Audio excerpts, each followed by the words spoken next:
Physician's Knife. Instructive stories from the teachings of Srila Bhaktisiddhanta Saraswati Thakur. Amar was a village boy who had been suffering so much from a boil on his back that he attempted suicide. Seeing his pitiable condition, the villagers gathered around him and started giving their advices. "Oh dear, let me use hand fan to give you relief. Let me blow my cool breath to give you relief.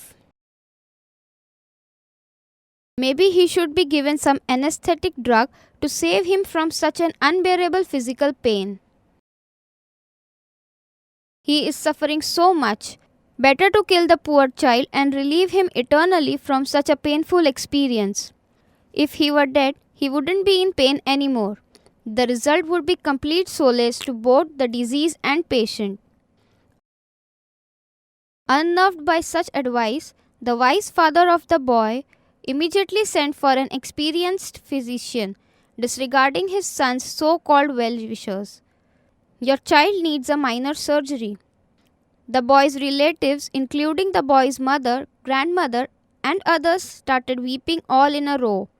"Oh, my son!"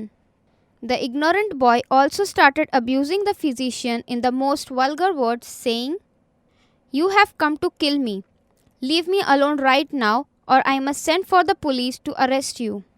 Why don't you strike the knife on your own body? Would you go and lynch your own son? I would rather take a dose of poison before I surrender myself to your hands for certain death."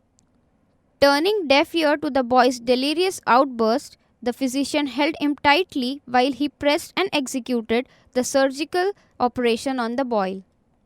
After a while, the boy was completely relieved of all agony and gradually became well within a few days. Thank you. Now I am relieved. Purport: just like a real physician, quite often the real spiritual masters and saintly persons also dissect some of the knots in the obstinate mind of living entities by way of apparently distasteful injunctions and instructions varying on the degrees of entanglement.